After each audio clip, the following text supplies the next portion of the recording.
Hey guys, I finally made a new video!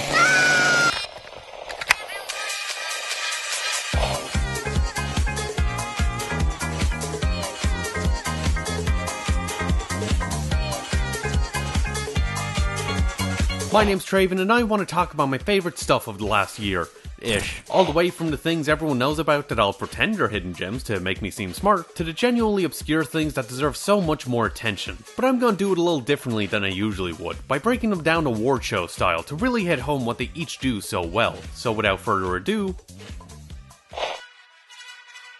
Welcome back, ladies and gentlemen, to 2022's Best Girl Race. To recap, Shikimori started strong but dropped out to save her boyfriend from himself. Yor gained speed throughout spring but quickly lost steam. Marine Kitagawa's kept the lead season after season. The FBI's used this to perform a sting operation on anyone too excited to watch a teenage girl get naked. And what's this? Out of nowhere, the race is won by Licorice Recoil. Licorice Recoil? Licorice Recoil. Whatever. Look, Takina Inui and Chisato Nishikigi are both agents in Japan's secret Licorice program, an operation that trains young orphan girls as spies and assassins to take out criminals before they become a problem. As after disobeying orders, Takina is transferred to a hidden in plain sight headquarters called the Laiko Raiko Cafe, where, with the help of Chisato's elite skills, she works to regain her position, while an underground terrorist group plans to upend the organization's status quo. It's got comedy, it's got sakuga, it's got the kind of top-tier gunfu action that'd give John Wick a run for his money, but most of all, it's got both kinds of best girl. There's the calm, cool, and collected professionalism of a long, dark-haired kudere in Takina, and the vibrant colors, bubbly personality, and never-ending energy of a short-haired blonde in Chisato. But what makes it click is how they work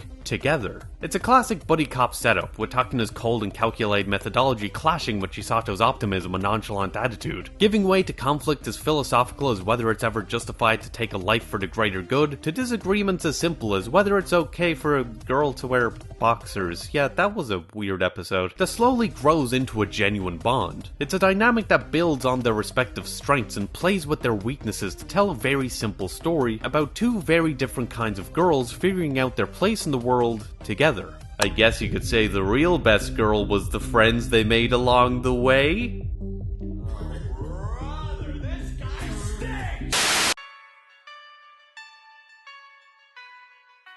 I was honestly caught off guard by how much Boji's journey and ranking of kings got to me. Set in a medieval world of larger-than-life characters with unbelievable powers battling for control of the throne of their late king through physical prowess and political maneuvering, Boji just being small, mute, and deaf would be enough to make him sympathetic. But instead, it shows how much Boji does have to offer, and how quickly those skills and talents he does have are dismissed, demeaned, and undermined. His world is cruel not just because it's violent and brutal, but because it refuses to see value in anything that doesn't fit its arbitrary definition of strength. And to see how he carries on anyway is some of the most compelling writing I've seen in a show all year, especially as the people around him break through those preconceptions and see each other for who they really are, for better and for worse. Sure, the show definitely slows down quite a bit in the second half, some parts of the ending are a little strange, and the tragic backstory for the bad guy has some weird colonial empire trying to justify doing colonial empire stuff type logic to it that's a little off-putting, honestly. But Boji's arc is strong enough to pull me through the show's rougher patches, and is the kind of adventure I won't soon forget.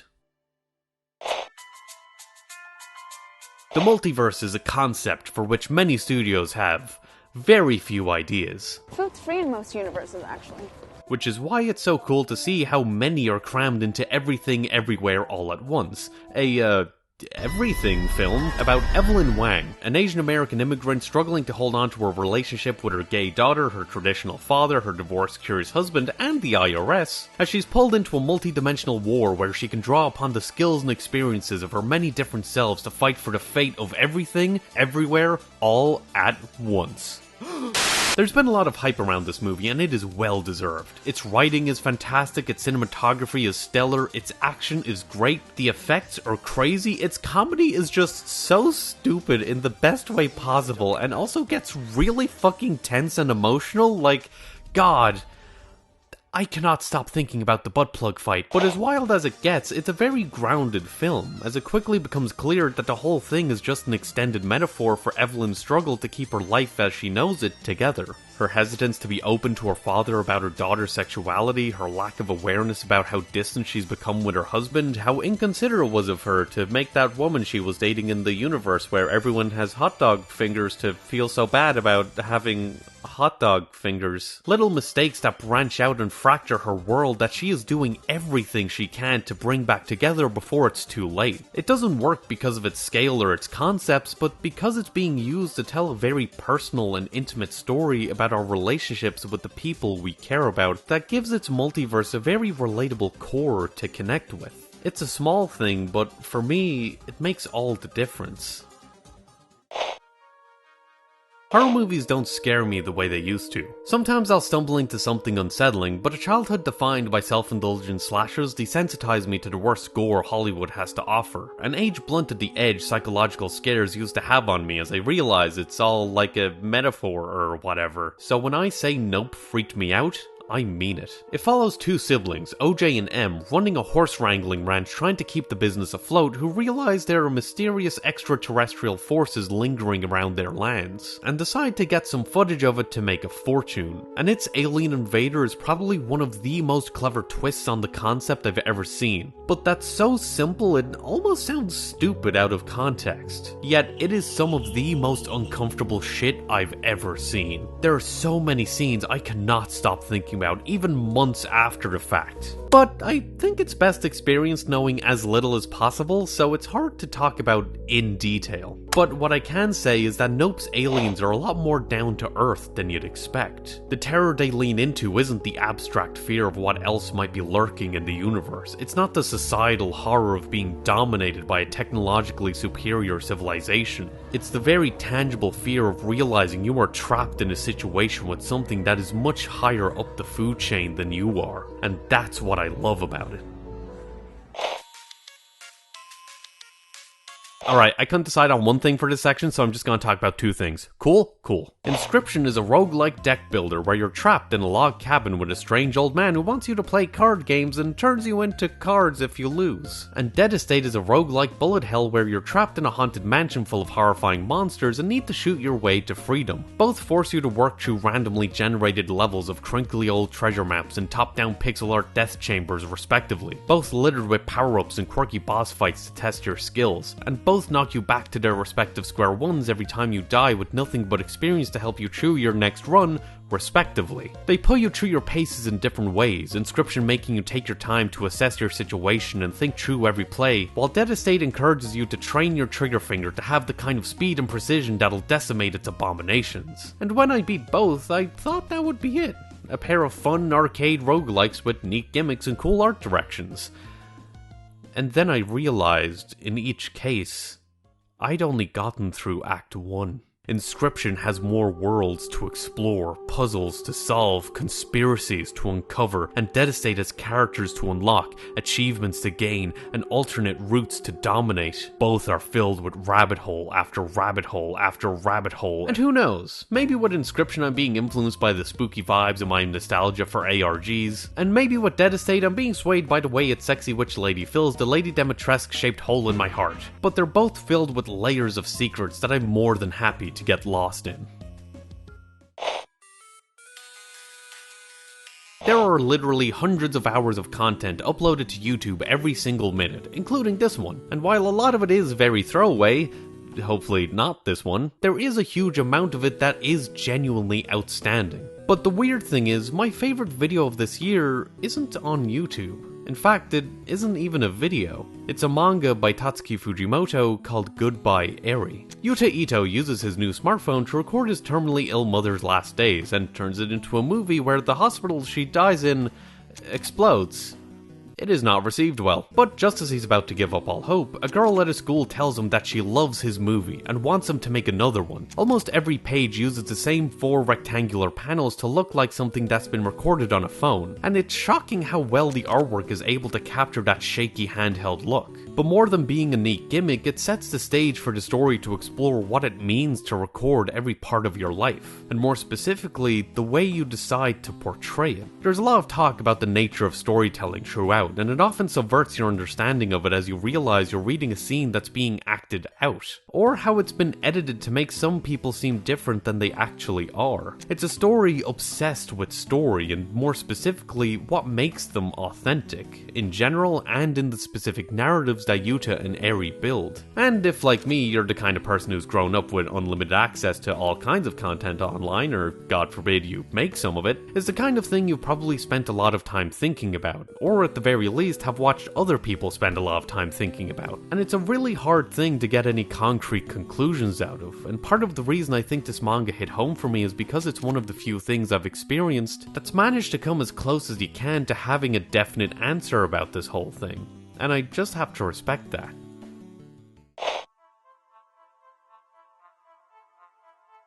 I know everyone's raving about edge runners and ranting about the new Gits thing, but the sci-fi world that stood out to me this year is Citizen Sleeper. In it, you play as a sleeper, someone who's had their mind uploaded into a robot body to do extraplanetary labor for the Essenarp Corporation, that's escaped to a space station called the Eye, where you do your best to survive. There's RPG elements as you build up points to unlock skills, there's some RNG as the outcome of anything you decide to do is decided by what dice numbers you're given at the start of each day, there's management sim elements as you have to ration out your supplies and find ways to get more, and there's a lot going on. But what gets me is the way you learn about its world. It's essentially a visual novel, as you wander around a map and talk to all kinds of characters living and working in this big, claustrophobic ring city. From the back alley doctor with little time to talk, to the single father who looks like he hasn't had a good night's sleep in weeks, to the spiritual, artificial intelligence ghost thing living in a vending machine. Your understanding of Citizen Sleeper's world is defined by the people you meet there and the stories they tell, and the way it writes these moments is, for me, just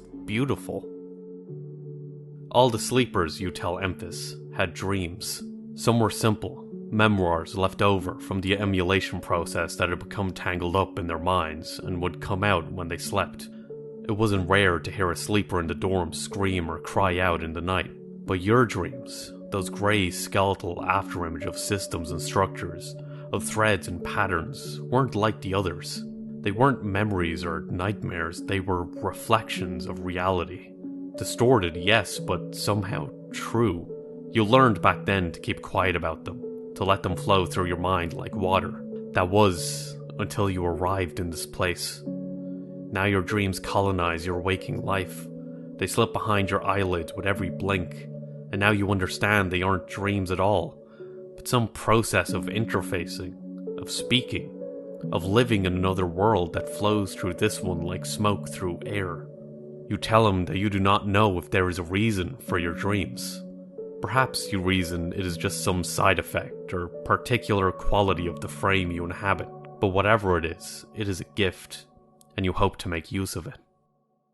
Admittedly, I didn't click with Citizen Sleeper the first time I played it. It's just not my kind of game. But I kept thinking about it, and eventually I kept coming back to it. And I think it boils down to the more personal way it builds up its world. Not with the spectacle of its concepts, but with the subtlety of the way people live through them on a day-to-day basis. Oh, and speaking of the horrors of capitalism, trade offer. You get art. I get money. That's right, baby, I'm opening commissions! Need a quick doodle of your friend's D&D OC as a last-minute birthday present? Easy. Need a quirky little drawing of your mascot character for your social media icons? No problem. Want custom artwork of your favorite anime girl to print out, put in a jar, do unspeakable things to, and make everyone else's problem by posting about it online? Yeah, sure, I'll take your money. For next month, I'll be doing 3 flavors of Bust for 15 to 25 euros, so if you're interested, check out the links below for more info. Also, I have a Patreon! Remakes are all the rage these days, but what if, instead of bringing a game's mechanics forward, you dragged them backwards? Because that is exactly what Bloodborne PSX does. It reimagines the world of Yharnam through the lens of a 5th generation console, building it from the ground up with low poly models and pixel art textures, and stripping back its mechanics to the bare essentials while adding an extra level of manual input to its interactions that feels like the kind of thing a game developer in the late 90s would have thought was clever. It forces you to take extra steps to prepare for battle, to better plan out your routes, and pay more attention to your positions in a fight, because you know if you fuck up, it's going to take several steps of fiddling to fix that you just don't have. It adds to the tension and dread FromSoft's games are so well known for, and in Bloodborne's case, its crunchy graphics make that grim-dark atmosphere all the more grim and dark. Oh, fuck, where's my thesaurus when I need it? Also, if you're curious how this became a thing, there's a no-clip documentary that details the developer's experience with the production, and if you want more, she's currently working on a fucking Bloodborne PSX kart racing game, and I cannot fucking wait. There have been a lot of great shows with a lot of great couples this year, from the tsundere mind games of Kaguya-sama to the simple optimism of Heartstopper to my wishful thinking about Sabaku Ibisco because yes, I think they're cute together. But the one that really clicked for me is the one at the heart of Enter Galactic. Jabari and Meadow, a pair of talented artists on the brink of hitting it big, finding a way to make their blossoming relationship work. It's a simple story that works as well as it does because its main characters just really like each other. They have great chemistry, a playful dynamic, and you can see how much they enjoy being in each other's company, and how much it hurts when they hit a rough patch. And it really is just that fun to watch them bounce off each other so seamlessly. I just like how open it is about their relationship, not just as a romantic comedy, but also as an animated film, opening the door to show what the medium can do when it's allowed to explore themes and issues outside the kid-oriented ideas it gets boxed into. Also, speaking of animation, oh my god, this art style, holy shit! At the end of the day, Jabari and Meadow's relationship just feels genuine, and it's hard not to appreciate. Hey, do you remember Don't Hug Me, I'm Scared? Yeah, that one. It's a TV show now? Thank you! I'm dealing with you! You feel old yet? It takes the basic premise of the web series and reworks it into full-length episodes, expanding on its characters and world without losing that iconically off atmosphere. Sure, a lot of the shock jock blood and gore is gone, for the most part, but it's replaced with a lot of dark comedy that presents its horror as just another part of daily life in a way that works surprisingly well. But the dread remains, as every episode breaks down the audience and the characters' understanding of how their world works, as if its mere existence is a cosmic horror in and of itself, until eventually neither one will be able to tell what's real and what's fake anymore, the line between fact and fiction blurring more and more. And look, a big part of my enjoyment here is probably just my nostalgia talking, but I do think this TV version of the series builds on the appeal of the original in some really unique and interesting ways, and I'm honestly just kinda shocked that it isn't getting more attention. Hey, here's all the other stuff I liked this year that I didn't have a lot to say about beyond I really liked it. Look, there's a lot of stuff that comes out in a year, and I could have easily made this a 2-hour video if I wanted to torture myself, but I'm not a masochist, so I had to narrow things down to like my top 10, and even then I couldn't really do that. Hopefully you'll be able to recognize them from the posters, but if not, everything's credited in the description or the top comment, depending on how full the description gets, so yeah. Man, it just keeps going, huh?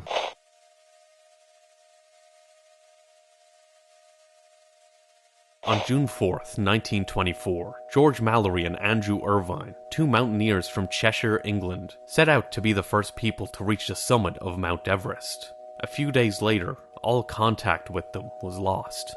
The Summit of the Gods picks up 70 years later, as Makoto Fukumachi, a down-on-his-luck hiking magazine photographer, runs into Habu Joji, an ambitious mountaineer who's managed to get his hands on Mallory's lost camera. Desperate for a story, Makoto hunts down any lead he can find on Habu, and in the process learns the history of a deeply complicated man. Based on the manga of the same name, this French animated feature film tells a story about the lengths people go to for their ambitions, and the price they pay for it, the people they hurt and shut out, the risks they take to do the impossible, how every decision they make haunts them until they can finally reach the end. And it is told with some of the most well-crafted storytelling and imagery I've seen in an animated movie. It's grim, it's brutal, it's existential, and yet I've seen very little discussion about it. I know it might sound like a cliche, but I do genuinely believe this film is a masterclass of animated storytelling, and it is without a shadow of a doubt in my mind the best thing I've seen all year, and I just wish it could get a little bit more attention. And yeah, those are my thoughts. I figure since it's the last video of the year, this would probably be a good time to look back on 2022 and update you all on what I'm looking to do in 2023. Obviously, the big thing you're probably curious about is the commissions and the Patreon. I've been working on my art skills a lot over the last few years, and it's gotten to the point where I feel like I could use them professionally, so I'm essentially trying to test the waters and see how it goes. Also, admittedly, my job situation has gotten a little unstable recently, not in a horrible way, but enough that I feel like I need to start exploring other options. I doubt the commissions and Patreon will truly go anywhere, but I figure it's an easy way to make a little pocket change in the meantime, and a good way to build a portfolio for job stuff in the future, so fuck it. The Patreon is essentially just a behind the scenes sort of thing, and it's split up so you can choose whether you're more interested in my videos or my art, or both if you really want to. So if you're curious, check it out, link in the description. Also, while I'm on the art topic, remember that webcomic I kept mentioning a while ago? It's nearly done. Hopefully I should have it ready to start posting around maybe April or May-ish, and I'll probably drop it on Webtoon and maybe Tapas. Video-wise, there have been a couple of things I've learned this year. One, it's good to make multiple thumbnails and play around with titles, and that I can take an unreasonably long time to make a video, and I'll still have an audience who will be interested in it, which I think is pretty cool because, honestly, I want to take even longer to make videos. Like, 2 a year.